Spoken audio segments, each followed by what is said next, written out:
નમસ્કાર ખેડૂત મિત્રો, આજે આપણે આટકોટ ખાતે એક પ્રગતિશીલ ખેડૂતની મુલાકાતે આવ્યા છીએ, જેણે શિયાળુ સિઝનમાં અને ચાલુ ચોમાસુ સિઝનમાં એથિકલ એગ્રીસાયન્સનો ધ ટોરસનો ઉપયોગ કરેલ છે.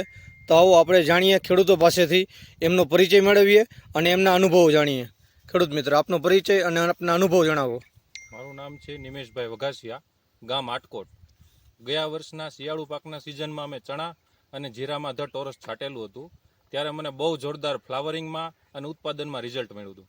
આ વર્ષે મેં માંડવીમાં ટોરસનો ઉપયોગ કરેલ છે. ધ ટોરસ છાંટ્યા પછી સૂયા બહુ જોરદાર બેઠા અને સામે પ્રોડક્શનમાં પણ વધારે લાભ મળ્યો છે.